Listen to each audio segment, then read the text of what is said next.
शशि थरूर देश की सबसे पुरानी पार्टी के वरिष्ठ नेताओं में से एक, कांग्रेस के दिग्गज नेताओं में गिने जाने वाले, लेकिन कांग्रेस की नीतियों से अलग अपनी एक अलग पहचान रखने वाले, सही को सही और गलत को गलत ठहराने वाले, पार्टी की भेड़ चाल से खुद को अलग रखने वाले नेता के रूप में पहचान रखते हैं।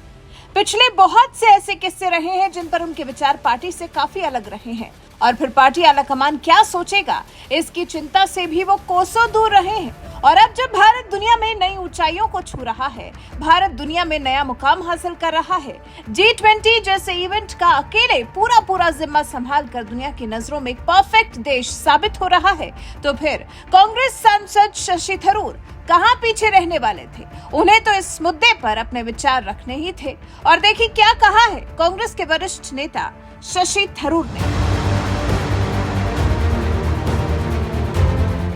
कांग्रेस नेता शशि थरूर ने G20 शिखर सम्मेलन में भारत की उपलब्धि की सराहना की है। शनिवार को यूक्रेन युद्ध पर गुट के रुख पर G20 नेताओं की संयुक्त घोषणा पत्र पर आम सहमति बनाने के लिए चीन और रूस के साथ बातचीत के लिए भारत के G20 शेरपा अमिताभ कांत की प्रशंसा की।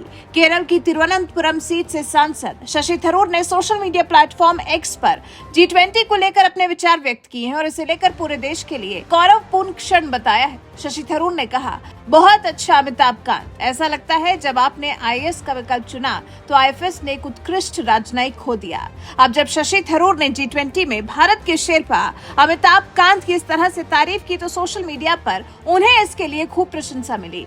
अंकित भुगतानी नाम के यूजर ने लिखा, मैं सच में चाहता हूं कि यही ग्रेस और ग्रेविटी विपक्ष के नेता राहुल गांधी और इंडिया संगठन के नेता भी दिखाएं। जखर डॉक्टर नाम के यूजर ने लिखा, Good to see an opposition politician indirectly or directly give credit to the government where it is due.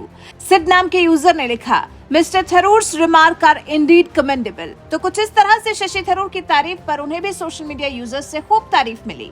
इस सबसे पहले अमिताभ कांत ने कहा था, रूस यूक्रेन युद्ध पर समूह के रुख पर विभाजित G20 नेताओं की एक संयुक्त घोषणा पत्र सुनिश्चित करने के लिए लगभग 200 घंटे की नॉन स्टॉप वार्ता की आवश्यकता थी। घोषणा कई दौर की बातचीत का परिणाम थी और ये सहमति शुक्रवार देर रात ही बनी थी। शुक्रवार देर रात सहमति बनी और शनिवार को सब कुछ वैसा ही रहा जैसा भारत ने चाहा। एक बार फिर विश्व के नेताओं पर पीएम मोदी का जलवा दिखाई दिया। भारत के G20 शेरपा ने कहा, लगभग 200 घंटे तक लगातार बातचीत हुई। बाली पैराग्राफ टूट गया था और हम 9 महीने से संघर्ष कर रहे थे। फिर एक बैठक में मैंने एक प्लेन स्क्रीन लिया और 15 बुनियादी सिद्धांतों को लिखा जिनका हमें पालन करने की आवश्यकता थी। इसके बाद सभी शेरपा इसमें शामिल हुए और अपना दृष्टिकोण दिया जिसके आधार पर मसौदा तैयार किया गया। अब आप नहीं जानते कि ये शेरपा क्या होता है और अमिताभ कांत को शेरपा क्यों कहा जा रहा है, इसके क्या मायने होते हैं, तो चलिए आपको समझा देते हैं। क्या है शेरपा?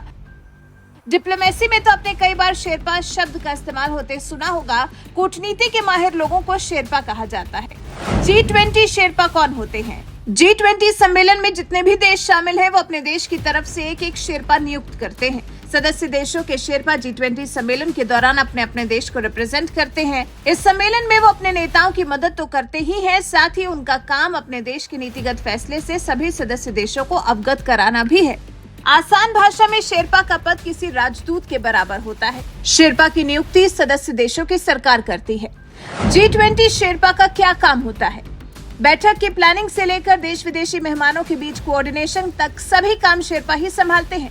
इसके अलावा देश की नीतिगत फैसले से लेकर सभी सदस्य देशों को वाकिफ कराने का काम भी शेरपा का ही होता है और अमिताभ कांत ने ही भारत का शेरपा बनकर ये सब किया है। तभी तो शशि थरूर ने G20 के इस सफल और भव्य आयोजन के लिए अमिताभ कांत को सराहा है। वैसे आप अमिताभ कांत और फिर शशि थरूर ने जिस तरह से उनकी तारीफ की है, इस बारे में क्या कुछ कहना चाहते हैं? अपनी राय हमें कमेंट कर जरूर बताएं।